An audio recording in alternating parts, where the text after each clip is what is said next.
Good morning to all of you.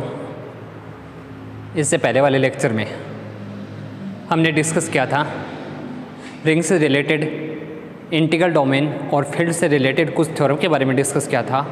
जो इस chapter की इंपॉर्टेंट थ्योरम थे उनके बारे में डिस्कस कर लिया था हमने। एक हमने एग्जांपल भी किया था जिसमें आपको रिंग की कंडीशन प्रूफ करनी थी, उसी में आपको इंटीग्रल डोमेन की कंडीशन प्रूफ करनी थी, वो हमने एग्जांपल भी किया था। अब उसी से आगे नेक्स्ट एग्जांपल दे रखा है, इंपॉर्टेंट एग्जांपल है, बहुत बार पूछा हुआ है। एग्जांपल दे रखा है, कोई भी एक सेट दे रखा है, गाउसियन पूर्णांकों का सेट दे रखा है। गाउसियन पूर्णांक कौन से होते हैं? गाउसियन इंटीजर्स का सेट दे रखा है जी, और उसमें जो एलिमेंट दे रखे हैं वो दे रखे हैं m प्लस आयोटा n, मतलब एलिमेंट कौन से हो गए? Complex number. लेकिन गाउसियन पूर्णांक कैसे हुए? इसको कॉम्प्लेक्स नंबर का सेट भी बोल सकता था। कॉम्प्लेक्स नंबर के सेट में जो m और n होते हैं वो रियल नंबर के होते हैं। यहाँ पर m और n दोनों क्या होंगे? इंटीजर्स होंगे।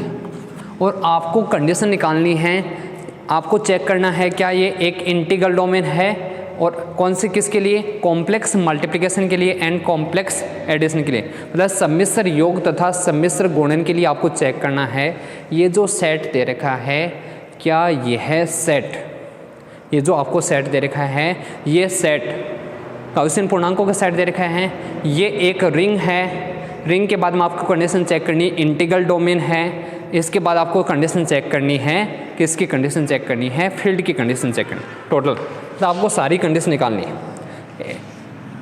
जे दे रखा है is for is a ring, is a ring आपको प्रूफ करना है क्या यह रिंग है। फॉर किसके लिए? कॉम्प्लेक्स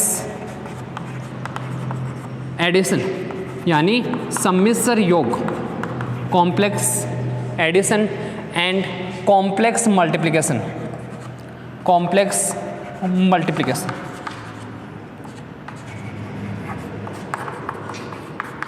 कॉम्प्लेक्स मल्टीप्लिकेशन ये आपको चेक करना है क्या यह रिंग है। इसके बाद आपको कंडीशन चेक करनी है, किसकी? इंटीग्रल डोमेन की कंडीशन चेक करनी है, यानी पूर्णांक के प्रांत की कंडीशन भी चेक करनी है, इंटीग्रल डोमेन की भी कंडीशन चेक करनी है। पहले तो आपको वलय की कंडीशन चेक करनी है, रिंग की कंडीशन चेक करनी है। वलय की किसके लिए? एक तो कॉम्प्लेक्स एडिशन है, सम्मिश्र योग, दूसरी है कॉम्प्लेक्स मल्टीप्लिकेशन, सम्मिश्र गुण। इसके बाद आपको चेक करनी है किसकी कंडीशन? पूर्णांक के प्रांत की कंडीशन चेक करनी है, इंटीग्रल डोमेन की कंडीशन चेक करनी है। और इसके बाद आपको कंडीशन चेक करनी है, फील्ड की कंडीशन चेक करनी है, क्षेत्र की कंडीशन। ये सारी आपको कंडीशन चेक करनी है। वही कंडीशन है, सबसे पहले हम रिंग की कंडीशन प्रूफ करेंगे, इसके बाद हम इंटीग्रल डोमेन के लिए 3 कंडीशन और प्रूफ करते हैं, फील्ड के लिए सिर्फ एक कंडीशन और बचती है, लास्ट में वो कंडीशन और प्रूफ करनी। ये कंडीशन देखते हैं क्या दे रखा है। सबसे पहले जो सेट दे रखा है किसके लिए? सम्मिश्र योग तथा कॉम्प्लेक्स एडिशन, यानी सम्मिश्र संक्रिया कौन सी दे रखी हैं? सम्मिश्र योग तथा सम्मिश्र गुणन, complex addition and complex multiplication, सम्मिश्र गुणन ये दे रहे। Complex addition and complex multiplication, सम्मिश्र योग तथा सम्मिश्र गुणन दे रहे। चेक करते हैं क्या आएगा। सबसे पहले हम चेक करेंगे कि कॉम्प्लेक्स एडिशन मतलब प्लस कंपोजिशन के लिए ये आबेलियन ग्रुप होना चाहिए। ये चेक करते हैं सबसे पहले। अगर निश्चित संख्या में आपको कोई भी अगर फाइनाइट एलिमेंट दे रखे हैं, जैसे 2 दे दिए, 4 दे दिए, 5 दे दिए, तब तो हम कंपोजिशन टेबल बना लेते हैं। अब यहाँ पर कंपोजिशन टेबल तो बनेगी नहीं, वैसे ही आपको चेक करना होगा। तो सबसे पहले हम कंडीशन कौन से चेक करेंगे? फर्स्ट कंडीशन हम चेक करेंगे जे प्लस कौन सा ग्रुप होना चाहिए? आबेलियन ग्रुप होना चाहिए, यानी क्रम विनिमय ग्रुप। आबेलियन ग्रुप, क्रम विनिमय या आबेली ग्रुप, कौन सा ग्रुप होना चाहिए? आबेली ग्रुप, जिसको क्रम विनिमय ग्रुप भी बोलते हैं, ये ग्रुप होना चाहिए। आबेलियन ग्रुप की फर्स्ट कंडीशन होती है, इसकी फर्स्ट कंडीशन क्लोजर प्रॉपर्टी होती है, यानी संवर्तक गुणधर्म, क्लोजर प्रॉपर्टी। और क्लोजर प्रॉपर्टी में हम क्या लेके चलेंगे? 2 एलिमेंट लेके चलते हैं। एलिमेंट लेंगे इसी फॉर्म में, जिस फॉर्म में आपको एलिमेंट दे रखा, ध्यान रखना जिस फॉर्म में एलिमेंट दे रखा उसी फॉर्म में एलिमेंट आएगा। उसी फॉर्म में आपके पास आइडेंटिटी एलिमेंट आता है, उसी फॉर्म में तत्समक अवयव होता है, और उसी फॉर्म में इन्वर्स एलिमेंट आपको निकालना पड़ता है, प्रतिलोम। तो एलिमेंट्स आपको जिस प्रकार का सेट दे रखा उसी फॉर्म में सारी वैल्यू निकालनी होती है। दो एलिमेंट ले लिए मैंने, एक तो कौन सा ले लिया, m1 ले लिया प्लस आयोटा n1 ले लिया, दूसरा हमने ले लिया m2 प्लस आयोटा n2, दोनों किसके एलिमेंट ले लिए, j के, मतलब इस सेट में से ले लिए, जहाँ m1 n1 आएगा, m2 आएगा, n2 आएगा, ये सारे क्या होंगे, इंटीजर्स होंगे, ये सारी वैल्यू क्या होंगे, इंटीजर्स होंगे, where m1 m2 n1 n2 ये सारे क्या होंगे, इंटीजर। अब इन दोनों को अगर हम ऐड करेंगे तो वैल्यू क्या आएगी, m1 प्लस आयोटा n1 होगा, प्लस आएगा m2 आएगा प्लस आयोटा n2 आएगा, दोनों को ऐड करेंगे और यहाँ से वैल्यू किसके इक्वल आएगी, m1 आएगा प्लस आयोटा, दोनों को ऐड करेंगे m1 प्लस m2 और प्लस आएगा n1 प्लस n2 आ जाएगा, आयोटा दोनों में से कॉमन आ जाएगा, यही वैल्यू आएगी। चूँकि m1 और m2 दोनों इंटीजर हैं, दोनों पूर्णांक संख्या दे रखे हैं और किन्हीं भी दो पूर्णांक संख्याओं को ऐड करोगे वापस एक पूर्णांक संख्या आती है, एक इंटीजर्स आएगा, दो इंटीजर्स को ऐड करोगे वापस इंटीजर, मतलब m1 प्लस m2 भी क्या होगा, इंटीजर, n1 प्लस n2 भी क्या होगा, इंटीजर्स। अगर इंटीजर है, अगर m और n दोनों इंटीजर हैं तो पहला वाला एलिमेंट सेकंड को अगर आयोटा से मल्टीप्लाई करोगे वो किसका एलिमेंट आता है, j का, इसी फॉर्म में है, एक एलिमेंट तो हो गया, ऐड करोगे तो कोई ना कोई इंटीजर आएगा, ये आ गया प्लस आयोटा है, तो किसका एलिमेंट आएगा, अगर इंटीजर हैं तो एलिमेंट आएगा किसका, j का। कौन सी कंडीशन से आएगा, क्योंकि m1 m2 n1 n2 ये सारे किसके एलिमेंट हैं, z के एलिमेंट थे, इंटीजर्स हैं, तो ऐड करोगे वापस, तो फर्स्ट कंडीशन क्या हो जाएगी, जो प्लस कंपोजिशन है यानी सम्मिश्र योग कॉम्प्लेक्स एडिशन इस सेट j में क्या होगा, क्लोजर होगा, हो गई फर्स्ट कंडीशन, क्लोजर हो जाएगी। कौन सी कंपोजिशन, प्लस कंपोजिशन क्या हो जाएगी, क्लोजर हो जाएगी, समवर्त गुणधर्म। सेकेंड कंडीशन एसोसिएटिविटी निकालेंगे, एसोसिएटिविटी की कंडीशन क्या आएगी, एसोसिएटिविटी की कंडीशन आएगी, एसोसिएटिविटी इसकी कंडीशन आएगी साचर्यता की कंडीशन, और एसोसिएटिविटी की कंडीशन क्या होती है, साचर्यता की कंडीशन, तीन एलिमेंट लेके चलेंगे इसमें से, जैसे आपने m1 n ये लिया है, इसी प्रकार तीसरा एलिमेंट और लेके चलेंगे एसोसिएटिविटी, तो तीनों एलिमेंट को ऐड करेंगे तो वही कंडीशन आएगी, ऐड करना है। एसोसिएटिविटी में तीन एलिमेंट लेके चलेंगे, एक तो मैंने ले लिया कौन सा, वही है, दूसरा ये ले लिया, तीसरा हमने क्या ले लिया, m3 ले लिया प्लस आयोटा n3, ये वैल्यू आएगी, तीनों किसके एलिमेंट ले लिए, j के। अब पहले हम दो को ऐड करेंगे, पहले दो को ऐड करोगे m1 प्लस आयोटा n1, दो को ऐड किया, फिर इसके साथ किसको ऐड कर दिया, m2 प्लस आयोटा n2, इन दोनों, इसके बाद हम थर्ड एलिमेंट को ऐड करेंगे m3 प्लस आयोटा n3, इसको ऐड करेंगे, यही होती है एसोसिएटिविटी। अब यहाँ से ऐड करोगे, इन दोनों को ऐड करोगे तो हमारे पास वैल्यू क्या आएगी, m1 आएगा plus m2 plus iota n1 आ गया प्लस n2 आएगा, यही आ जाएगी वैल्यू। इसके बाद हम थर्ड एलिमेंट ऐड करेंगे, कौन सा, m3 आएगा प्लस आयोटा n3 आएगा, ये वैल्यू। यहाँ से हमारे पास वैल्यू आएगी किसके इक्वल आएगी, m1 प्लस m2 आएगा, प्लस कौन सा एलिमेंट ऐड होगा, अब m3, यही ऐड होगा। इसके बाद कौन सी वैल्यू आएगी, आयोटा, कॉमन आ जाएगा n1 प्लस n2 और प्लस क्या आएगा, n3, ये एलिमेंट आएगा, ये यहाँ पर ऐड।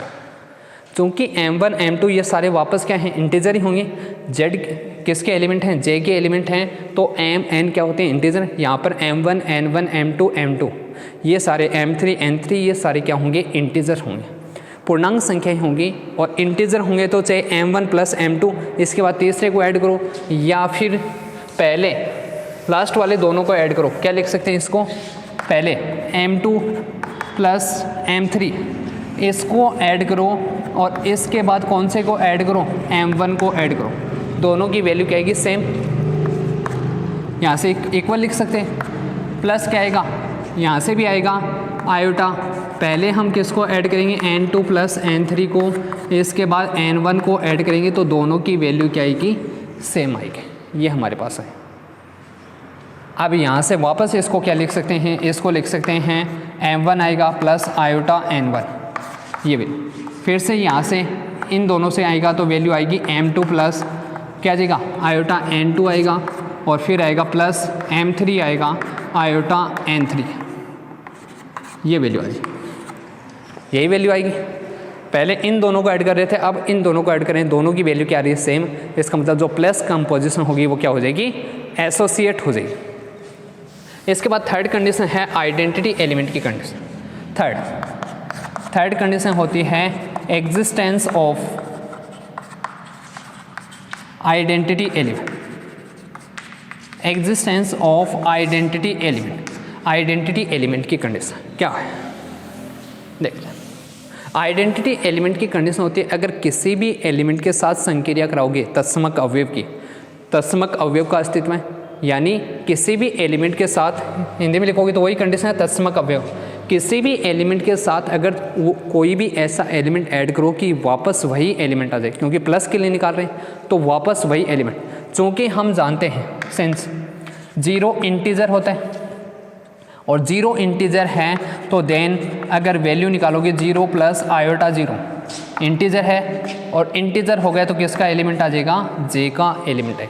अब आप इसको चाहे किसी भी एलिमेंट के साथ ऐड करो वापस वही वैल्यू आएगी m प्लस आयोटा n। अगर मैं इसमें ऐड कर दूं 0 प्लस आयोटा 0 वापस क्या आएगा, m प्लस आयोटा n ही आएगा। m में 0 ऐड करोगे वापस वैल्यू 0, m प्लस 0 m आएगा, n में 0 ऐड करोगे वापस वैल्यू क्या आएगी, n आ जाएगी। और यही वैल्यू किसके इक्वल आएगी, ये वैल्यू आ जाएगी वापस।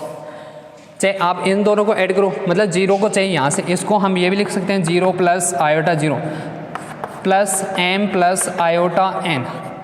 अब यहाँ से इन दोनों को ऐड करोगे तब भी वैल्यू क्या आएगी, m प्लस आयोटा n, वापस वही एलिमेंट आ रहा है किसके लिए, जहाँ m प्लस आयोटा n किसका एलिमेंट होगा, m plus iota n element होगा j का। इसका मतलब क्या हो जाएगा, 0 प्लस आयोटा 0 कौन सा एलिमेंट आएगा, 0 प्लस आयोटा 0 कौन से सेट में, j में, किसके लिए, सम्मिश्र योग कॉम्प्लेक्स एडिशन, सम्मिश्र योग कॉम्प्लेक्स एडिशन योग के लिए, सम्मिश्र योग के लिए क्या होगा, तत्समक अवयव होगा, आइडेंटिटी एलिमेंट होगा तत्समक अवयव। ये कंडीशन है, ये क्या हो जाएगा, तत्समक अवयव होगा। कौन सा आ जाएगा, 0 प्लस आयोटा 0। 3 कंडीशन हो गई। इसके बाद फोर्थ कंडीशन देख, हाँ ग्रुप की जितनी भी कंडीशन वो आएंगे, सारी कंडीशन तो आएंगे इसमें, कंडीशन बहुत सारी हैं, आपको लिखनी पड़ेंगी फटाफट एग्जाम। इसके बाद आती है किसकी कंडीशन, फोर्थ कंडीशन आती है existence of inverse element, existence of inverse element, यानी प्रतिलोम अवयव का अस्तित्व। एग्जिस्टेंस ऑफ इनवर्स एलिमेंट, प्रतिलोम अवयव का अस्तित्व। प्रतिलोम क्या होगा, कोई भी एलिमेंट लेके चल रहे हैं, जैसे मैंने ले लिया m प्लस आयोटा n ही ले ली, आपकी जो मर्जी वो ले लेना। किसका एलिमेंट ले लिया, j का, तो यहाँ पर m और n किसके एलिमेंट होंगे, वेयर m और n दोनों क्या होंगे, इंटीजर होंगे, क्योंकि j में कोई भी एलिमेंट आएगा तो m और n दोनों क्या होंगे, इंटीजर। अगर m और n इंटीजर हैं तो माइनस m और माइनस n ये दोनों भी क्या होंगे, इंटीजर। जैसे 2 इंटीजर है तो -2 भी इंटीजर होता है, -4 इंटीजर है तो 4 भी क्या होता है, इंटीजर। वैसे ही ये भी क्या होंगे, इंटीजर। ये इंटीजर होंगे तो यहाँ से क्या आएगा, -m माइनस आयोटा n, ये किसका एलिमेंट आएगा, एलिमेंट आएगा किसका, j का, यही आएगा। अब अगर इन दोनों को हम ऐड करें m प्लस आयोटा n, इसमें मैं ऐड करूँ कौन सा, -m माइनस आयोटा n, तो वैल्यू आएगी 0 प्लस आयोटा 0, यही आएगी। एंड अगर -m plus minus iota n, अगर इसमें मैं ऐड करूँ m प्लस आयोटा n, तो भी वैल्यू क्या आएगी, 0 प्लस आयोटा 0 आएगी। इसका मतलब क्या हो जाएगा, m माइनस आयोटा n किसका इन्वर्स होगा, m प्लस आयोटा n का प्रतिलोम होगा। किसके लिए, सम्मिश्र योग के लिए, कॉम्प्लेक्स एडिशन के लिए, क्योंकि प्लस के लिए निकाल रहे हैं तो इसके लिए क्या हो जाएगा, इन्वर्स। और इसके लिए अगर इन्वर्स आ गया तो हम क्या लिख सकते हैं, इसके प्रत्येक एलिमेंट का क्या होगा, इन्वर्स विद्यमान। ये क्या हो जाएगा, इन्वर्स होगा, इन्वर्स। ये कंडीशन लिख सकते हैं। हो गई, टोटल कितनी कंडीशन हो गई इसकी। अब कॉम्यूटेटिविटी की कंडीशन है। फिफ्थ कंडीशन होती है कॉम्यूटेटिविटी यानी क्रम विनिमयता की कंडीशन। कॉम्यूटेटिविटी, क्रम विनिमयता, क्या लिख सकते हैं, क्रम विनिमयता की। और क्रम विनिमयता की कंडीशन में दो एलिमेंट लेके चलेंगे इसके, जैसे आपने क्लोजर प्रॉपर्टी प्रूफ की थी वैसे ही दो एलिमेंट ले लिया मैंने। कौन सा ले लिया, एक तो m1 प्लस आयोटा n1 जे का एलिमेंट ले लिया, दूसरा मैंने ले लिया m2 प्लस आयोटा n2, ये भी किसका एलिमेंट ले लिया, जे का। दोनों एलिमेंट, ये दोनों एलिमेंट अगर जे के हैं, अब यहाँ से अगर दोनों को ऐड करें m1 plus iota n1 plus m2 plus iota n2, इसको हम लिख सकते हैं m1 प्लस m2 आएगा प्लस आयोटा n1 आएगा प्लस n2 आएगा। ये वैल्यू दोनों को ऐड करेंगे तो हमारे पास यही वैल्यू आएगी, या जी। अब चूँकि m1 और m2 यहाँ पर क्या होंगे, इंटीजर ही तो होंगे, m1 m2 आएगा, n1 आएगा, n2, ये सारे क्या होंगे, इंटीजर होंगे। और इंटीजर होंगे तो हमारे पास कंडीशन क्या आएगी, m1 प्लस m2 को ऐड करो चाहे m2 प्लस m1 को ऐड करो, दोनों की वैल्यू क्या आएगी, सेम आएगी। ऐसे ही n2 प्लस n1, इन दोनों की वैल्यू भी क्या आएगी, सेम आएगी। इसको हम लिख सकते हैं फिर m2 प्लस आयोटा n2, और यहाँ से क्या आएगा m1 प्लस आयोटा n1 आ जाएगा। इसका मतलब क्या हो जाएगा, प्लस कंपोजिशन क्या हो जाएगी, क्रम विनिमय होगी, कॉम्यूटेटिव हो गई। पहले इसको ऐड कर रहे हैं, इनका क्रम चेंज किया, वापस वैल्यू क्या आ रही है, सेम आ रही है। इसका मतलब प्लस कंपोजिशन क्या होगी, कॉम्यूटेटिव होगी। इसके बाद हम क्या लिख सकते हैं, दिस इम्प्लाइज, हम यहाँ से लिख सकते हैं जो जे होगा प्लस क्या होगा, इज एन आबेलियन ग्रुप। आबेलियन ग्रुप की जितनी भी कंडीशन थी वो आ गई, आबेलियन ग्रुप यानी क्रम विनिमय ग्रुप होगा, जे प्लस एक क्रम विनिमय होगा। अब सेकंड कंडीशन प्रूफ करते हैं। ये तो फर्स्ट कंडीशन की 5 कंडीशन थी। सेकंड रिंग के लिए सेकंड कंडीशन आती है जे डॉट कौन सा ग्रुप होना चाहिए, सेमी ग्रुप होना चाहिए। सेमी ग्रुप, हिंदी में भी यही बोलते हैं इसको, सेमी ग्रुप। और सेमी ग्रुप की 2 कंडीशन होती हैं, एक तो क्लोजर प्रॉपर्टी होती है यानी समवर्तता गुणधर्म, और दूसरी होती है एसोसिएटिविटी। 2 कंडीशन किसके लिए प्रूफ करनी है, डॉट यानी कॉम्प्लेक्स मल्टीप्लिकेशन के लिए प्रूफ करनी है, सम्मिश्र गुण के। तो जहाँ पर आपने पहले प्लस लिखा था वहीं पर आपको अब डॉट के लिए कंडीशन निकालनी है। डॉट के लिए फर्स्ट कंडीशन निकालेंगे क्लोजर प्रॉपर्टी, सेम उसी की तरह निकालनी है आपको। कौन सी, मल्टीप्लाई करोगे m1, एक तो एलिमेंट ले लिया m1 प्लस n1 किसका, जे का, दूसरा एलिमेंट ले लिया मैंने m2 प्लस आयोटा n2, ये भी किसका एलिमेंट ले लिया, जे का। दोनों किसके एलिमेंट ले लिए, जे के। अब इन दोनों को मल्टीप्लाई, चूँकि जे के एलिमेंट हैं तो m1 वही कंडीशन आएगी, m1 आएगा, m2, n1, n2 किसके एलिमेंट होंगे, इंटीजर्स होंगे। अब इन दोनों को मल्टीप्लाई करोगे m1 प्लस आयोटा n1 और दूसरा क्या है m2 प्लस आयोटा n2, यही है। मल्टीप्लाई करोगे तो वैल्यू क्या आएगी, यहाँ से आएगा m1 आएगा प्लस m1 मल्टीप्लाई होगा m2 से, m1 m2 आएगा। आयोटा को मल्टीप्लाई करोगे आयोटा स्क्वायर हो जाएगा -1, तो n1 आएगा n2 आएगा, प्लस आयोटा आएगा m1 आएगा n2 आएगा, और फिर आएगा m2 आएगा n1 आ जाएगा। चूँकि m1 m2 इंटीजर थे तो ये भी पूरी वैल्यू क्या आएगी, इंटीजर आएगी। इंटीजर को चाहे आप जो भी अगर पूर्णांक संख्या दे रखी हैं उनको चाहे आप ऐड करो, उनका योग करो, उनको चाहे मल्टीप्लाई करो, उनको चाहे माइनस करो, 3 कंडीशन, भाग नहीं, डिवाइड के लिए नहीं, प्लस माइनस मल्टीप्लिकेशन डॉट के लिए हमेशा क्या आती है, एक इंटीजर वैल्यू आती है। तो ये भी क्या होगा, इंटीजर। और इंटीजर हो गया तो ये किसका एलिमेंट आ जाएगा, सॉरी ये किसका एलिमेंट आ जाएगा, जे का एलिमेंट आएगा। इंटीजर हो गया तो किसका एलिमेंट आ जाएगा, जे का। ये कंडीशन, तो प्लस जो डॉट कंपोजिशन है वो क्या हो जाएगी, क्लोजर हो जाएगी। एक कंडीशन हो गई।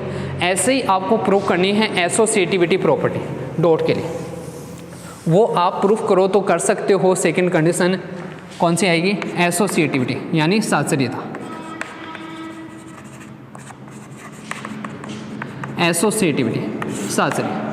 अगर आप प्रूफ करना चाहो तो कर सकते हो, नहीं प्रूफ करना चाहो तो कोई दिक्कत नहीं, आप डायरेक्ट भी लिख सकते हो। क्या लिख सकते हो, क्योंकि जे किसका सेट दे रखा है तो कॉम्प्लेक्स नंबर ही, कॉम्प्लेक्स नंबर में से कुछ नंबर आएंगे, क्योंकि J is set of complex number. J सम्मिश्र संख्याओं का समुच्चय है तथा सम्मिश्र संख्याएं सदैव गुणन संक्रिया के लिए क्लोजर एसोसिएट होती है। सम्मिश्र संख्याओं में सदैव सम्मिश्र गुणन क्या होता है, एसोसिएट होता है, साचरी होता है, कॉम्प्लेक्स मल्टीप्लिकेशन। तो डायरेक्ट भी लिख सकते हो। इसके बाद आती है कौन सी कंडीशन आएगी, डिस्ट्रीब्यूटिविटी कंडीशन, बंटनशीलता। तो डिस्ट्रीब्यूटिविटी की कंडीशन भी आपको डायरेक्ट ही लिखनी है, डिस्ट्रीब्यूटिविटी की कंडीशन, क्योंकि कॉम्प्लेक्स नंबर का सेट दे रखा है और कॉम्प्लेक्स सम्मिश्र संख्याओं का समुच्चय, और सम्मिश्र संख्याओं का समुच्चय में सम्मिश्र योग तथा गुणन संक्रियाएं सदैव बंटनशीलता डिस्ट्रीब्यूटिविटी प्रॉपर्टी का पालन करती हैं, बंटनशीलता गुणधर्म का पालन करती हैं। तो वो भी आप डायरेक्ट लिख सकते हो। इसलिए जे में भी क्या होगा, जे में सम्मिश्र योग तथा सम्मिश्र गुणन दोनों क्या होंगे, बंटनशीलता गुणधर्म का पालन करेंगे। जो जे सेट दे रखना है, सेट जे में सम्मिश्र योग तथा सम्मिश्र गुणन संक्रियाएं बंटनशीलता नियम का पालन करेंगे। जो सेट दे रखा है, complex addition and complex multiplication is distributive property is satisfied distributive property in set से, ये कंडीशन। तो यहाँ से हम क्या लिख सकते हैं, फिर ये कंडीशन डायरेक्ट लिखोगे तो यहाँ से फिर हमारे पास क्या आ जाएगा, जे प्लस डॉट क्या होगा, एक आबेलियन ग्रुप होगा, आबेलियन ग्रुप। कौन सा ग्रुप हो जाएगा, आबेलियन। अब आपको कंडीशन प्रूफ करनी है, इंटीग्रल डोमेन की कंडीशन चेक करनी है। इंटीग्रल डोमेन में आपके पास फिर से आपको प्रूफ करना होगा, रिंग कौन सी होनी चाहिए, कॉम्पिटेटिव रिंग। एक वलय कौन सी होनी चाहिए, आइडेंटिटी यानी रिंग विद यूनिटी। अब यहाँ से देखो कॉम्पिटेटिविटी की कंडीशन, सेम यही कंडीशन लेके चलेंगे। वैल्यू निकालोगे ना m1, दो एलिमेंट लेके चलोगे m1 आयोटा n1, कौन से प्रूफ करेंगे, कॉम्पिटेटिव रिंग यानी क्रम विनिमय वलय, ये आपको प्रूफ करना है। और क्रम विनिमय वलय के लिए हमारे पास कंडीशन क्या है, कॉम्पिटेटिव रिंग के क्रम विनिमय वलय। दो एलिमेंट लेके चलेंगे m1, दूसरा ले लिया m2 प्लस आयोटा n2, किसके ले लिए, j के। साथ में कंडीशन क्या आएगी, जहाँ पर m1 ये सारे क्या होंगे, इंटीजर ही तो होंगे, m1 प्लस आयोटा n1 यही है। यहाँ से आ गया m2 प्लस आयोटा n2, इन दोनों को मल्टीप्लाई करोगे तो हमारे पास वैल्यू आई थी m1 m2 minus n1 n2 plus iota. अब इंटीजर हैं तो इनको हम आपस में चेंज कर सकते हैं, पूर्णांक संख्या। इसको मैं क्या लिख सकता हूँ, यहाँ से फिर से इसका यहाँ से मैं लिख सकता हूँ, इसको ये भी लिख सकता हूँ m2 क्या आ जाएगा, m1 माइनस n2 n1 यह आ जाएगा, प्लस आयोटा आएगा और यहाँ से क्या आएगा, n2 आ जाएगा, क्या आ जाएगा, m1 आएगा, प्लस m2 के स्थान पर क्या आ जाएगा, n1 आएगा, और उसके बाद क्या आ जाएगा, m2 आ जाएगा। लिख सकते हैं इंटीजर। और इसको हम क्या लिख सकते हैं, फिर यहाँ से तो ये आ गई, यहाँ से क्या लिख सकते हैं, इसको मैं लिख सकता हूँ m2 plus iota n2 dot आ जाएगा m1 प्लस आयोटा n1, ये भी क्रम चेंज किया, कोई फर्क नहीं पड़ेगा। इसका मतलब जो डॉट कंपोजिशन होगी वो इस सेट जे में क्या हो जाएगी, क्रम विनिमय होगी। Dot composition is competitive in set J. और रिंग कौन सी हो जाएगी, this implies ring is competitive ring हो गई। इसके बाद नेक्स्ट कंडीशन चलते हैं, कॉम्पिटेटिव रिंग हो गई।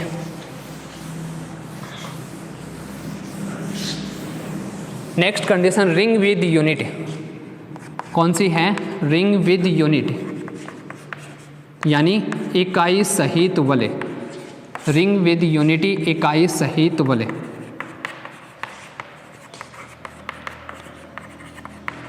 क्या होगी, इकाई सहित वलय। क्योंकि हम जानते हैं 0 भी इंटीजर होता है और 1 भी क्या होता है, इंटीजर होता है, दोनों इंटीजर होते हैं। इसलिए जो एलिमेंट होगा 1 प्लस आयोटा 0, किसका एलिमेंट आएगा, जे का एलिमेंट। अब आप सोचोगे सर आपको पता कहाँ से चलता है, ये ध्यान रखना, जहाँ पर भी प्लस कंपोजिशन आती है वहाँ पर आइडेंटिटी एलिमेंट हमेशा लगभग 0 ही आएगा, और जहाँ पर भी डॉट कंपोजिशन आती है वहाँ पर आइडेंटिटी एलिमेंट क्या होता है, डॉट कंपोजिशन के लिए 1। तो आपको एलिमेंट जिस फॉर्म में लेना उसी में लेना। पहले हमने 0 प्लस आइटा 0 लिखा, 0 ही तो आएगी वैल्यू, यहाँ पर 1 आना चाहिए। अब यहाँ पर अगर 1 रख देते तो यहाँ पर आयोटा हो जाता है, लेकिन हमें आइडेंटिटी एलिमेंट क्या चाहिए, गुणन संक्रिया के लिए 1, तो 1 प्लस आयोटा 0, ये कंडीशन यही है, नॉर्मल सी कंडीशन है। हाँ, आराम से समझोगे तो समझ में आ जाएगी, नहीं समझोगे ना, चाहे बैठे रहियो बाबा जी की डाल, कुछ ही को आवे, बाद में एग्जाम में छपे जाए, क्यों छपे हो बैठे तो थे, बैठे कौन पूछे कि छप क्या हुआ थे, नंबर भी आपको वो आपका अकॉर्डिंग देखो, जैसा कराओगे वैसे ये आ जाएगा। आगे यहाँ से वैल्यू, अब इसकी चाहे आप किसी भी एलिमेंट से मल्टीप्लाई करो, इसको अगर आप मल्टीप्लाई करोगे m plus iota n, 1 plus iota 0, 1 को मल्टीप्लाई करो m आएगा, 1 को इससे मल्टीप्लाई करोगे आयोटा n, 0 से मल्टीप्लाई करोगे पूरी वैल्यू क्या आएगी 0, मतलब वापस वैल्यू क्या आएगी m प्लस आयोटा n। चाहे लेफ्ट साइड से कराओ या राइट साइड से, दोनों की वैल्यू क्या आएगी, सेम आएगी, 1 प्लस वापस क्या आएगा m प्लस आयोटा n। इसका मतलब क्या आ जाएगा, जहाँ m प्लस आयोटा n किसका एलिमेंट होगा, किसी भी एलिमेंट, मतलब j की किसी भी एलिमेंट की चाहे कंपोजिशन कराओ किससे, 1 प्लस आयोटा 0 से, तो वापस वही, इसका मतलब 1 प्लस आयोटा 0 क्या हो जाएगा, j में यूनिट एलिमेंट होगा, 1 प्लस आयोटा 0 ये क्या होगा, इज यूनिट एलिमेंट, किस में, इन j, इकाई अवयव होगा, किस में होगा, j में, 1 प्लस आयोटा 0 इज इकाई अवयव, j में इकाई अवयव होगा। यानी या ये लिख सकते हो डॉट कंपोजिशन दे रखी, कॉम्प्लेक्स मल्टीप्लिकेशन के लिए क्या होगा, आइडेंटिटी एलिमेंट होगा। इसके बाद लास्ट कंडीशन बचती है रिंग के लिए, इंटीग्रल डोमेन के लिए, रिंग विदाउट जीरो डिविजन।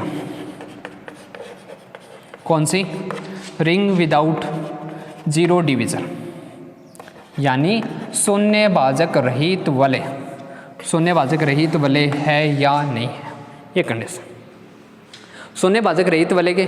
अब आप देखो इसमें चाहिए आप कोई भी ऐसा एलिमेंट ले लो, सीधी सी कंडीशन लिखनी पड़ेगी आपको, आप ऐसे कोई एलिमेंट नहीं ले सकते कि अगर आपके पास कोई भी दो एलिमेंट, चाहे आपने मान लीजिए ये मान लिया 0 प्लस, मैंने यहाँ पर कोई भी एलिमेंट ले लिया, m ले लिया, यहाँ पर दूसरा एलिमेंट ले लिया, कोई भी एक m मान लो या n मान लो, दूसरा मैंने एलिमेंट ले लिया कौन सा, n, m प्लस आयोटा 0 ले लिया। अब इन दोनों को मल्टीप्लाई करोगे तब भी 0 नहीं आएगा, ये दोनों नॉन जीरो हैं, लेकिन इन दोनों को मल्टीप्लाई, नॉट इक्वल 0 ही तो है, ये भी क्या है, नॉट इक्वल 0, लेकिन इन दोनों को मल्टीप्लाई करोगे तो 0 नहीं आएगा।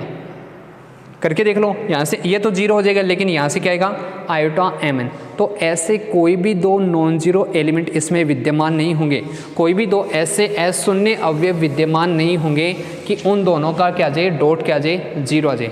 लिखनी पड़ेगी डायरेक्ट कंडीशन, ये आपको माइंड में रखनी पड़ेगी, क्योंकि आप ऐसे एलिमेंट इसमें निकाल ही नहीं सकते जो दो नॉन जीरो हो, लेकिन दोनों अशून्य हो, लेकिन उन दोनों का गुणन क्या आ जाए, शून्य आ जाए, ऐसे एलिमेंट होंगे नहीं।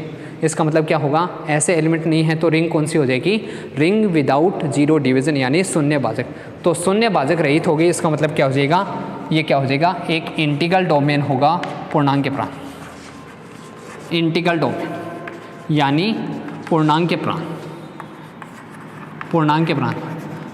अब बच्ची किसकी कंडीशन, क्षेत्र की कंडीशन। क्षेत्र में एक और कंडीशन आती है, कौन सी, एक ही कंडीशन चेंज होती है, प्रत्येक अशून्य अवयव का गुणात्मक प्रतिलोम विद्यमान होना चाहिए। क्षेत्र के लिए जितने भी नॉन जीरो एलिमेंट हैं उनके मल्टीप्लिकेटिव इन्वर्स विद्यमान, मतलब कोई भी ऐसा एलिमेंट जो जीरो नहीं है उसका गुणन संक्रिया के लिए आपको इन्वर्स विद्यमान होना है। मैंने ले लिया कोई भी एक नॉन जीरो, प्रत्येक के लिए कंडीशन आनी चाहिए 2 प्लस 3 आयोटा किसका एलिमेंट ले लिया, जे का होगा, क्योंकि दोनों ही क्या हैं, इंटीजर हैं।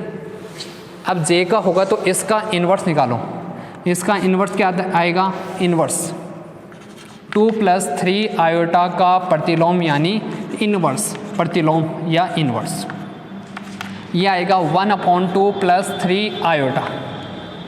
इसको मैं ये लिख सकता हूँ, इसको मैं कंपोजिशन करवा दी 2 माइनस 3 आयोटा, ऊपर नीचे यहाँ से भी होगी 2 प्लस 3 आयोटा, और मल्टीप्लाई किससे किया, 2 माइनस 3 आयोटा से लिख सकते हैं।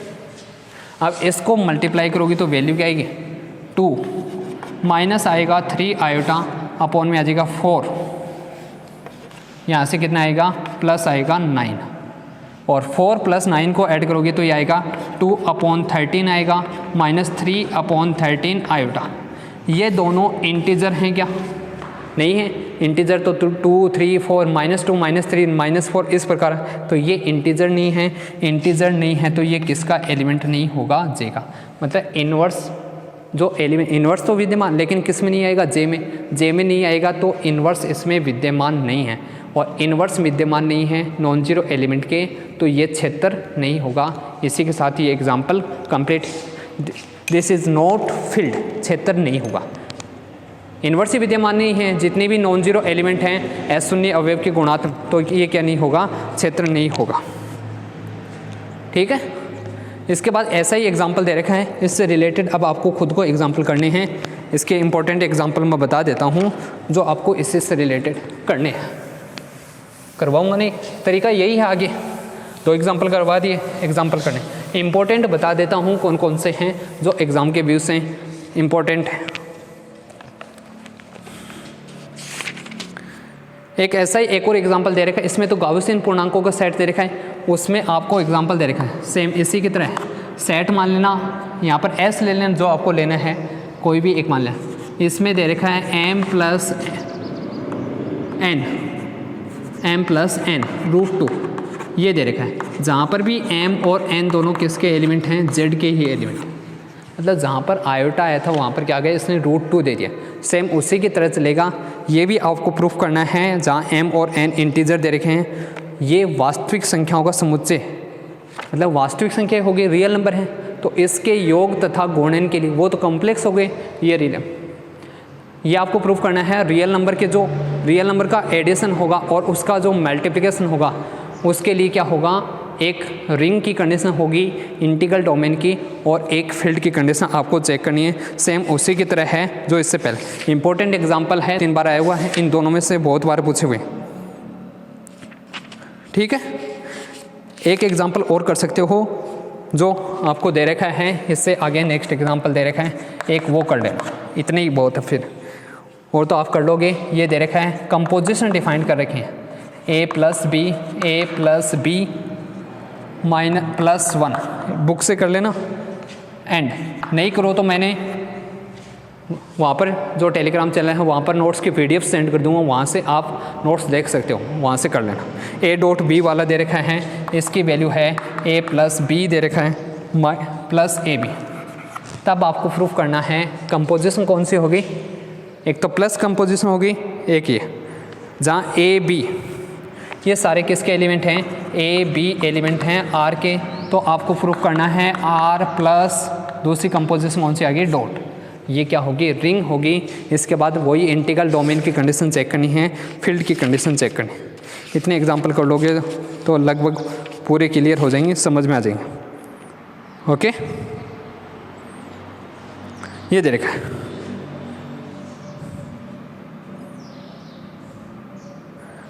नेक्स्ट आपको क्या दे रखा है? इससे आगे दे रखा है